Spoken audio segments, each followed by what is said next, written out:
나머지 광고는 주보를 참조해 주시기 바랍니다. 하나님께서 우리에게 주신 하나님의 말씀, 하나님의 말씀은 예수께서 24장 1절로 14절 말씀입니다.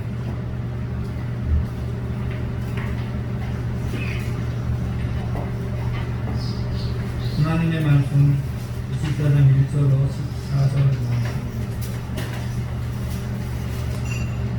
아홉째 해 열째 달 열째 날에 여호와의 말씀이 내게 임하여 이르시되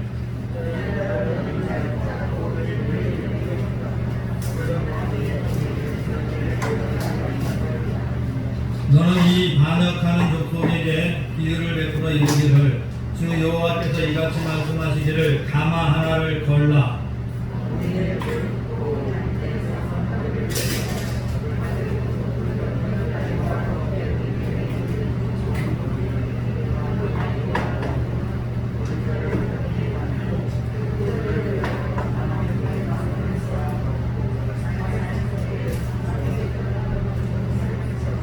그러므로 주 여호와께서 이같이 말씀하시니라. 피 흘린 성은 녹슨 가마 곧 그 속에 녹을 없이 하지 아니한 가마여 가 있을진저 제비를 뽑을 것도 없이 그 덩이 하나를 하나 꺼낼지어다.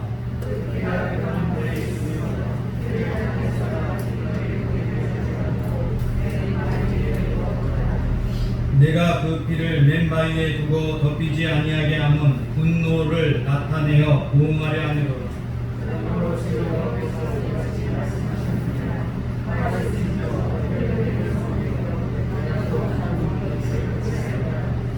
나무를 많이 쌓고 불을 피워 그 고기를 삶아 녹이고 국물을 졸이고 그 뼈를 태우고 그 가마가 빈 후에는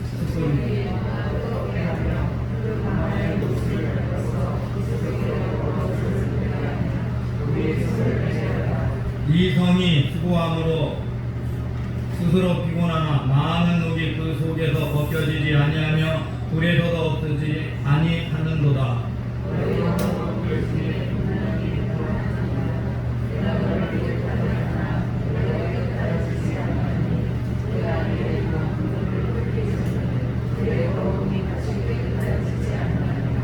나 여호와가 말하였은즉 이 일이 이루어질지라. 내가 돌이키지도 아니하고 아끼지도 아니하며 뉘우치지도 아니하고 행하리니 그들이 내 모든 행위대로 너를 재판하리라. 여호와의 말씀이니라. 아멘. 환상이 다시 시작됩니다. 이제 예루살렘에 대한 멸망 예고가 계속 있었다고 한다면 이제는 실제로 멸망되는 상황과 그 이유를 말씀하고 있는 것이 오늘 본문의 말씀입니다. 24장 1절로 4절, 14절 말씀, 특별히 이 말씀이 선포된 때는요, 오늘 본문에 보면 아홉째 열째 달 열째 날에 라고 되어져 있습니다. 아홉째 해 열째 날 열째 날이 무슨 날인가? 느부갓네살의 군대가 이스라엘 유다를 쳐들어가서 예루살렘에 도착한 날입니다. 그래서 예루살렘에 도착해서 이제 예루살렘을 포위하게 되는 날. 그래서 2절에 이렇게 말씀하죠. 인자야 너는 날짜 곧 오늘의 이름을 기억하라. 바벨론 왕이 오늘 예루살렘에 가까이 왔느니라. 이제 예루살렘을 포위하고 예루살렘 함락하는 전쟁. 앞으로 2년간 예루살렘 사람들은 기근에 시달리다 결국 항복하게 되고 모든 남자들은 끌려가다가 죽게 될 것이고 여자들도 노예로 끌려가게 될 그런 사건이 일어날 그 출발점에 오늘 말씀이 임합니다. 여러분, 이 말씀과 이전의 말씀이 어떻게 다른가 이걸 좀 알아야 됩니다. 이전의 말씀은 이스라엘 백성들에게 회개하라는 메시지가 반드시 들어 있습니다. 왜냐하면 그들이 돌이켜 회개하면 하나님께서 그들의 죄를 용서하시고 그들을 구원하실 수 있다는 것입니다. 심판이 임하기 전인 거로 회개하는 기회를 계속 주는 말씀이죠. 그래서 그들을 깨달으라고 말씀이 선포되는 것이라면 오늘 본문의 말씀은 이제는 회개할 기회가 지나갔다라는 말입니다. 이제는 회개할 기회가 끝나고 심판이 이렇게 이루어질 것이다. 실제로 심판이 시작됐기 때문에 그 심판은 반드시 행해질 것이고 그 심판을 통해서 이런 일을 일어날 것인데 그 일을 보고 나머지 예루살렘에 있는 사람이 아닌 다른 사람들이 하나님이 예루살렘을 심판했다는 것을 깨달아 알게 하도록 하는 심판이라는 것이죠. 이것이 다른 경고와는 다른 겁니다. 이 경고는 심판이 실제로 일어나는 것을 말하는 겁니다. 이제는 이미 회개의 때가 지나갔다라는 거예요. 저와 여러분이 이 땅을 살아갈 때 우리는 범죄할 수 있습니다. 넘어질 수 있어요. 잘못된 길을 얼마든지 갈 수 있죠. 이 세상의 사람 누구나 죄를 짓게 되어 있어요. 여러분 그 죄를 지으면은 그 죄에 대해서 누구나 통회하고 회개할 기회가 주어져 있는 것입니다. 사람들은 쉽게 생각하죠. 다른 사람들이 죄를 지으면 그 죄에 대해서는 너무나 잘 정죄를 하고 그 사람에 대해서 사형을 쳐야 된다, 형량을 더 크게 때려야 된다, 이런 말 너무 쉽게 합니다. 긍휼을 전혀 베풀지 않지요. 그러나 자기의 죄에 대해서는 얼마나 반대한지 다른 사람이 보지 않았으면 그 죄는 없는 걸로 쳐버리죠. 드러나야 비로소 죄인인 거죠. 여러분 가끔 스스로 의로운 것처럼 좋은 일 많이 하는 사람인 것처럼 말했던 사람들이 엉뚱한 모습이 등장하면서 여러분 굉장히 실망하고 그들을 정죄하고 막 그럴 겁니다. 인터넷을 보면 이 사람들이 어떤 죄에 대해서 비난하는 글들이 정말 많이 댓글로 달립니다. 어느 쪽이든 진영에 따라 서로 다른 것에 대해서 엄청나게 비판을 하지요. 여러분 이렇게 비판을 하게 되는 게 이게 사람의 본성입니다. 이 인터넷에요 긍정적인 메시지가 한 가지 있다면요, 인간의 죄성을 그대로 드러낸다는 거예요. 숨겨져 있는 죄성이 드러나서 그곳에서는 나를 보지 못한다는 익명성 때문에 사람들은 자기 하고 싶은 속에 있는 죄성이 가지고 가리키는 마음을 그대로 토해냅니다. 그러니 조금만 남들이 잘못해도 비난합니다. 박원순 시장의 일을 보고 계속해서 비난하지요. 여러분 과연 박원순 시장만 그럴까요? 여러분 가늠은 행동으로 무엇을 해야만 가늠이라고 성경은 말하지 않습니다. 마음에 품은 것도 죄다라고 말합니다. 이 세상에 과연 가늠하지 않는 사람이 있을까요? 누구나 다 가늠하고 살아갑니다. 여러분 누구든 다 똑같이 죄인이라 이거죠. 여러분 그것뿐만 아니죠. 물질에 얼마나 사람이 정직할 수 있을까요? 여러분 정직하고 선한 일 그렇게 많이 하는 사람도 여러분 가끔 물질에 넘어지는 겁니다. 그것이 내 물질이고 내 식구고 내 것이 나와 관련된 것이면 조금은 편법을 저질러가면서 자기 이익을 조금이라도 취하는 것이 인간이라 이 말입니다. 그럼 그 모습에서 자유로운 사람이 거의 없을 겁니다. 그러면 그렇게 정신대 문제로 비난했던 그 사람들, 거기에 댓글을 달았던 수많은 사람들 정말 그들은 깨끗했을까? 다른 사람에게 자기 물질의 이익을 위해서 거짓말하지 않았을까? 여러분 누구나 다 똑같습니다. 박근혜 전 대통령이나 최순실 씨를 비난하는 사람, 내게 권력이 주어졌을 때 과연 그 권력으로 나의 이익을 조금 더 취하지 않을 사람이 있을까? 여러분 그것 돌아봐야 됩니다. 여러분이 하고 있는 자리에서 내가 가지고 있는 권한을 가지고 내 이익을 조금이라도 취하고 있는 사람이 있다면 그 사람은 똑같이 다 그런 자리에 가면 그럴 수 있는 사람이라는 사실을 우리는 인정해야 됩니다. 어떤 진영을 따라서 비난할 게 아니라 이 말입니다. 우리 모두는 죄인이에요. 그 죄인이라는 사실을 아는 죄인이 있고 죄인이라는 사실을 모르는 죄인이 있어요. 여러분 사람들은 생각합니다. 이 세상을 하나님이 살아계시면 이 세상 사람들에게 악한 사람은 심판을 하고 선한 사람들에게 상을 주어야지. 왜 하나님이 잠잠히 계신 것일까? 왜 아무것도 하지 않을 것일까? 여러분 그렇게 말하고 생각하지요. 여러분 그런데 과연 하나님 앞에 우리는 깨끗한지 우리는 돌아볼 수 있어야 합니다. 예수 그리스도께서 이 땅에 오셨을 때 예수님은 두 부류의 사람들에게 비난을 했지요. 하나님 예수님이 딱 한 가지 욕을 했지요. 이 독사의 새끼들아, 자식들아, 어쨌든 같은 말 욕으로 예수님이 하신 때가 있어요. 이 욕을 듣는 대상은 제사장, 바리새인, 사두개인, 제사장, 바리새인들, 율법학자들. 물론 율법학자는 바리새인에 속하고 사두개인은 제사장에 속하니까 사실은 바리새인과 사두개인을 향하여 비난을 했죠. 그들은 하나님의 말씀을 가지고 있고 알고 있고 무엇이 진지를 알아서 자기가 율법을 따라 행한다고 애쓰는 사람들입니다. 하나님의 말씀 율법대로 애쓰지만 실상은 자기의 이익을 따라서 막 행동하고 다른 사람의 죄를 정죄하게 바꾼 사람들입니다. 자기 자신의 티끌을 들고는 보지 못한 채 남의 티끌만 비난하고 있는 그들, 다른 사람의 죄를 계속해서 정죄하고 있는 그들을 향하여 예수님은 말씀하십니다. 독사의 새끼들이라고. 그리고 회칠한 담이라고 말합니다. 화 있을진저 7번이나 화를 선포하십니다. 여러분 또 한 번 비난 비슷한 말을 예수님이 하십니다. 헤롯 왕이죠. 헤롯 왕을 가르쳐 저 여우를 조심하라고 헤롯한 사람들을 말합니다. 이 사람들은 어떤 사람들인가? 자신의 이익을 위해서 권력을 얻고 그 권력을 얻어서 자신의 이익을 돌보면서 사람들에게는 환심을 얻으려고 잘 보이려고 애쓰는 겁니다. 이 사람들의 불만이 많아지면 로마로부터 압력이 가해지고 자기의 권한을 빼앗길 수 있으니까 사람들에게 잘 보이기 위해서 헤롯은 왕이 된 이후에 제일 먼저 한 일이 56년이나 걸쳐서 긴 시간 동안 예루살렘 성전을 화려하게 키워주고 확장 공사를 하는 일을 했습니다. 이 솔로몬이 성전 건축한 시간보다 훨씬 긴 시간을 했다 이 말이에요. 그렇게 아름답게 화려하게 꾸몄어요. 왜 이스라엘 사람들이 그러면 성전을 화려하게 하면 유대인들이 좋아해요? 왜냐? 헤롯은 유대인으로 기여한 외동 사람이거든요. 혈통이 유대인이 아니기 때문에 이 유대인인 것처럼 보여줘야 할 필요가 있었어요. 그래서 성전을 화려하게 짓습니다. 그렇게 사람들에게 잘 보이려고 하면서 자신의 권력을 탐하는 사람을 가리켜 여우다라고 주님은 말했습니다. 주님 그들에게 강하게 비방하죠. 그들에게 말씀합니다. 여러분, 이 주님은요, 다른 사람을 정죄하고 자기를 깨끗한 척하는 것을 싫어하십니다. 그럼 이 사실을 우리는 알아야 합니다. 오늘 본문의 말씀에 이스라엘 사람들, 이제 이 모든 전쟁에서 하나님이 자기를 보호해 줄 것이라고 믿는 사람들에게 가마 이야기를 합니다. 여러분, 이 가마 비유가요, 앞에도 한번 나옵니다. 앞에 나오는 가마는요, 주님이 보호해 주시겠다는 가마의 의미였어요. 그럴 거라고 생각하는 가마. 그러나 그래도 이 이스라엘 사람들이 생각하는 가마였어요. 그런데 사실은 하나님이 보호하지 않는다고 하죠. 그들은 보호해 줄 거라고 믿고 가마를 얘기해요. 그러니까 그 가마를 그대로 길러서 하나님의 비유로 가마를 얘기합니다.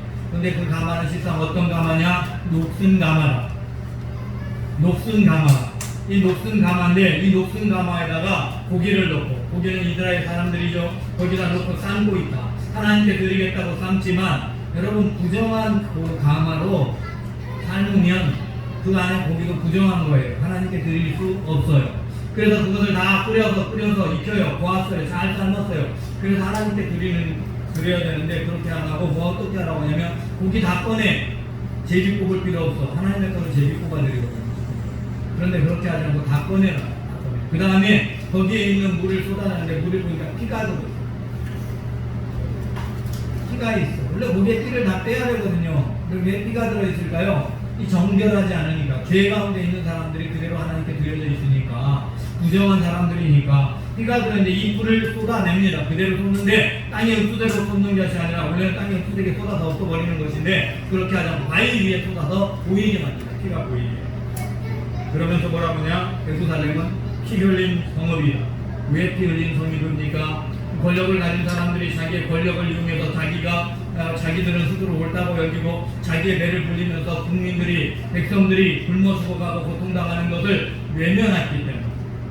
사실은요, 예루살렘 사람들은 그래도 신분이 좀 있는 사람들이죠. 그 사람들 말고 대부분의 사람들은 예루살렘에 있는 게 아니라 예루살렘 밖에 올려 있었죠. 이 밖에 있는 사람들이 세금을 내는 것으로 대부분 먹고 사는데 이 사람들이 굶어 죽어가도 예루살렘 사람들은 그냥 먹고 사는 거예요.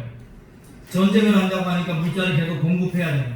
이런 상황이 벌어지고 있는데 그들은 자기만 안전할 거라고 막 믿습니다. 자기들은 그래도 성전이 있고 하나님을 믿고 따르고 있다고 생각하면서 이 다른 나라들은, 저 바벨론 같은 나라들은 죄인이니까 어찌 죄인들이 우리를 심판할 수 있겠어라고 믿습니다. 그것에 대해서 책망하고 있는 것이지요. 오늘날 교회 안에 있는 많은 사람들이 세상을 보고 세상을 비난합니다. 그럼 믿지 않는 사람들이 동성매주를 하고 이 동성애 축제를 한다고 하고 또 이 자기의 욕심을 따라 거짓된 일을 행하고 많이 하지요.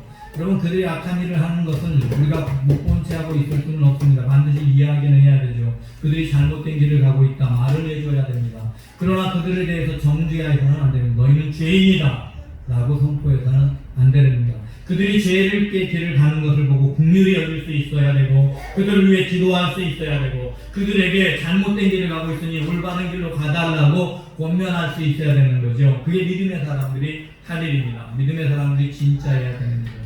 내가 죄인이 아닌가를 돌아봐야 하는 겁니다.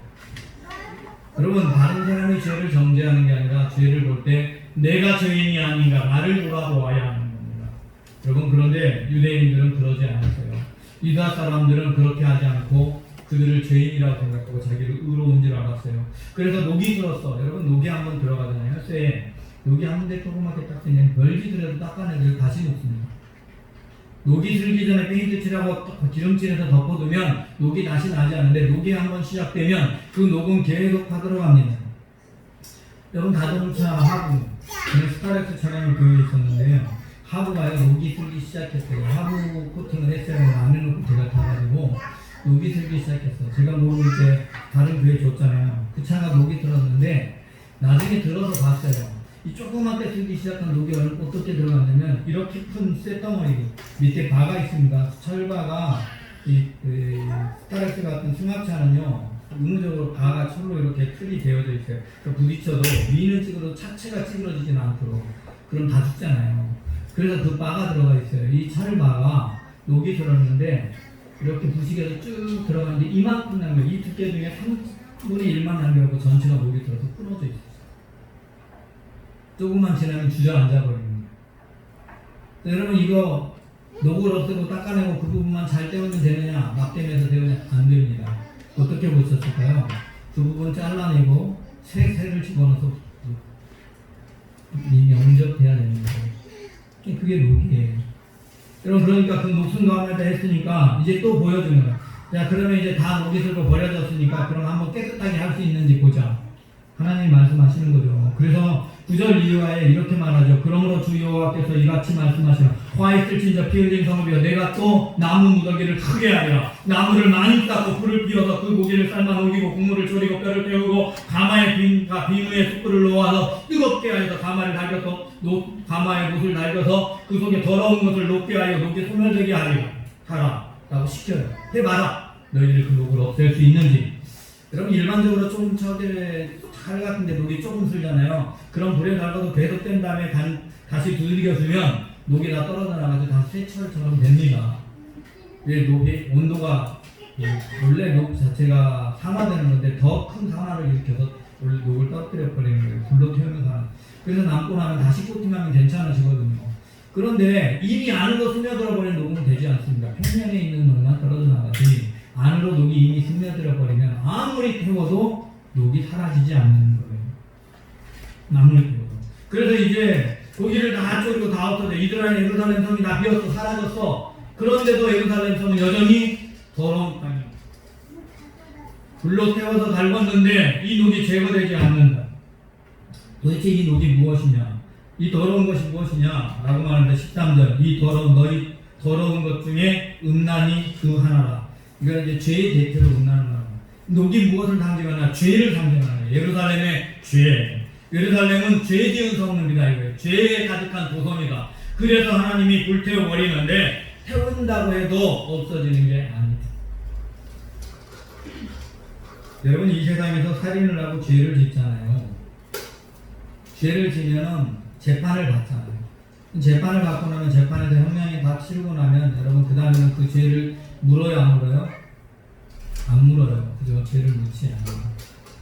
죄를 묻지 않아. 그런데요, 죄를 묻지 않지만 그 사람이 죄 지은 사실은 사라지는 거예요, 아니에요? 안 사라져요. 그 사람은 알아요, 몰라요? 알아요. 죄책감은 여전히 남아있다 이 말입니다. 여러분, 죄는 사라질 수 없는 겁니다. 여러분 심판을 받아서 예수 그리스도께서 오시기 이전까지는 언제든 회개할 기회가 주어집니다. 그러나 주님이 이 땅에 오시고 나면 심판이 시작되는 순간부터 회개의 기회는 없습니다. 모두 소멸돼도 없는 거예요. 회개에 일어나지 않아요. 영원한 거예요. 지옥의 심판. 영원히 사라지지 않습니다. 그럼 또 한 가지 믿음의 사람들이 예수 그리스도를 구주로 영접하면 그 다음부터 제사함을 받지요.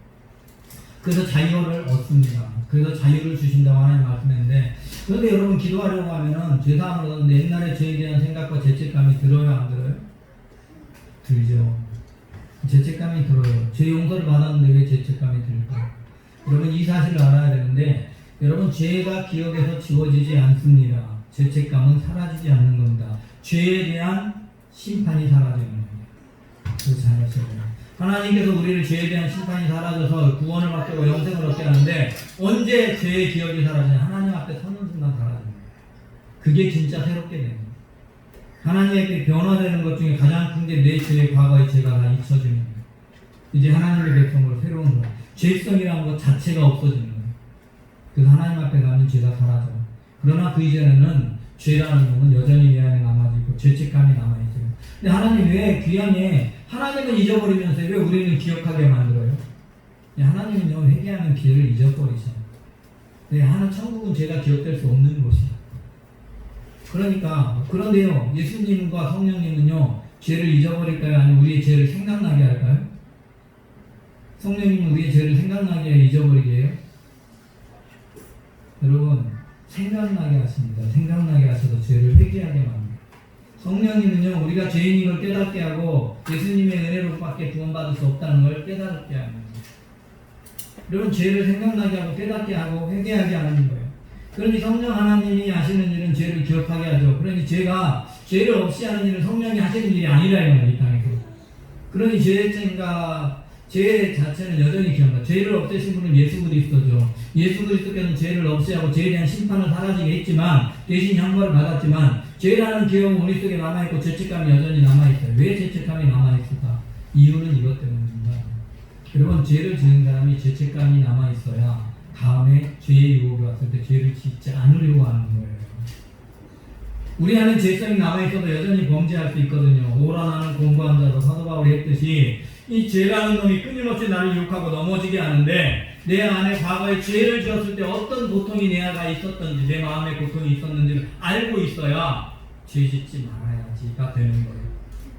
그래서 범죄하지 않게 되는 거예요. 여러분 그렇게 내가 받아야 될 죄 때문에 하나님 예수님께서 고통당하셨지 라는 고백이 그래야 있는 거예요.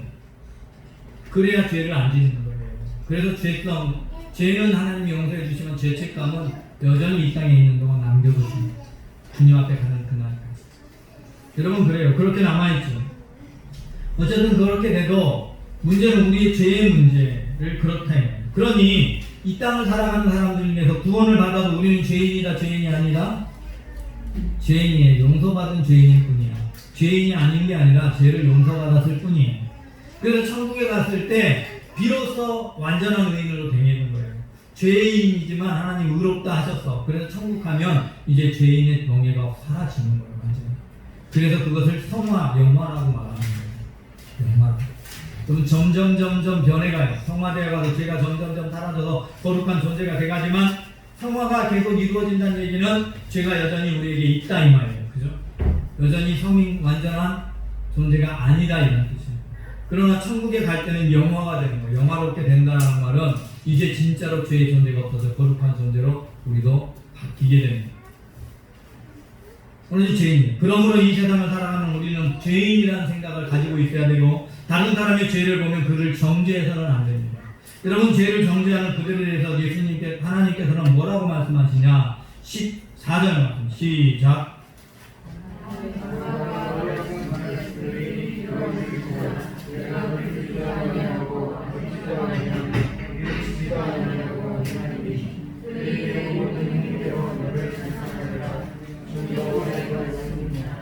아멘. 이제 말씀하시죠. 내가 아끼지도 않고 심판할 거야. 심판한데 너희의 행위 그대로 심판하겠다. 그렇게 말합니다. 너희의 행위 그대로. 너희가 용서하지 않고 정죄하잖아. 너희들만 하나님의 백성이라고 생각하고 다른 나라들은 이방 백성이고 멸망당할 백성이라고 생각하잖아. 그런데 너희가 생각하는 잣대 그대로 내가 그대로 심판해 줄게. 너희들의 행동한 그대로 심판해 줄게. 그러면 심판을 견딜 사람이 아무도 없는 거예요. 이게 역설이에요. 하나님은 예루살렘을 그렇게 심판하시면서 우리에게 말씀하고 있는 거예요. 스스로 자기를 깨끗하게 할 방법은 없다. 아무리 하나님을 섬긴다고 율법을 따라 살아간다고 해도 자기를 깨끗하게 할 어떤 방법도 없다. 아무리 불로 달구고 태워도 죄는 깨끗하게 사라지는 것이 아니다. 스스로 하는 노력으로는 하나님이 하는 게 아니라 보면 네가 하라고 그러는 불효가 불가능. 사람의 능력으로는 죄 없이 하는 방법이 없다. 그럼 그래서 하나님께서 전적인 은혜로만 주와 여러분이 구원받는 겁니다. 예수 그리스도의 은혜로만 죄 사함을 받고 우리가 죄를 없앨 수 없기 때문에 주님이 우리를 죄 없다고 인정하십니다. 여러분 그 사실을 우리는 믿어야 합니다. 주님이 우리를 새것 만들어 버리는 거예요. 이전 것은 지나갔으니 보라 새 것이 되었도다. 죄라는 덩어리가 있는 부분 잘라내 버리고 새 것으로 채워서 깨끗하게 만들어 버리는 거예요. 수리하는 거예요. 그래서 우리는 더 이상 죄인이 아니다라고 주님이 여기는 거예요. 그리고 천국 갈 때는 진짜 그렇게 되는 거예요. 이게 그 주님의 은혜입니다. 여러분, 우리가 다른 사람을 정죄하고 비방하고 비난하잖아요. 하나님은 우리에게 똑같이 내 행위대로 재판하겠다라고 말합니다. 주님은 이렇게 말씀하셨어요. 내가 헤아리는 그 헤아림으로 너를 헤아리겠다. 분명히 주님이 말씀하시죠. 비방하지 마라 라고 말씀하시죠. 내 눈 속에 들보는 보지 못하고 어떻게 항상 키고. 여러분, 이 세상을 살아가는 모든 날 동안 그리스도인은 다른 사람의 죄를 안 볼 수는 없어요. 보이지요. 볼 때마다 우리가 해야 되는 것은 권면하고 기도해야 되는 것입니다. 긍휼히 여겨야 하는 것입니다. 그리고 내 죄가 없는지 돌아봐. 나에게는 그런 모습이 없는가? 나에게도 여전히 가능한 모습이 있습니다. 나에게도 물질에 대한 욕망이 거짓을 하게 합니다. 고백해야 됩니다. 여러분, 하나님 앞에는요, 죄의 크기는 살인이나 거짓말이나 미워하는 것이나 똑같습니다.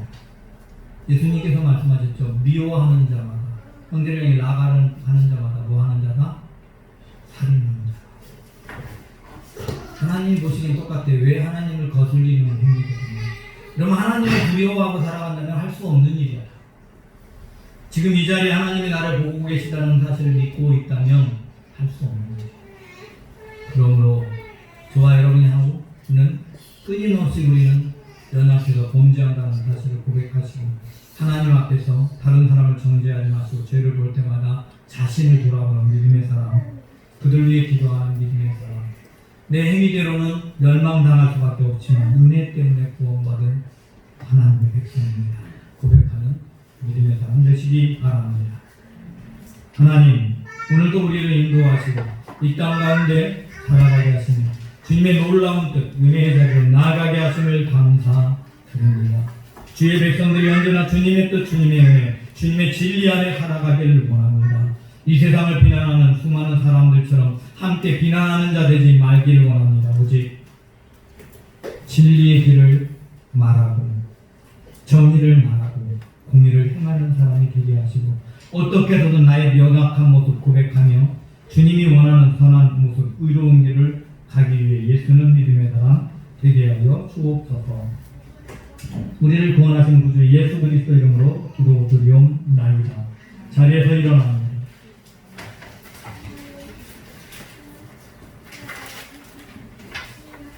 이제는 우리 주 예수 그리스도의 은혜와 아버지 하나님의 무한하신 사랑과 성령님의 내주 인도여사 충만하신 교통하심이 오늘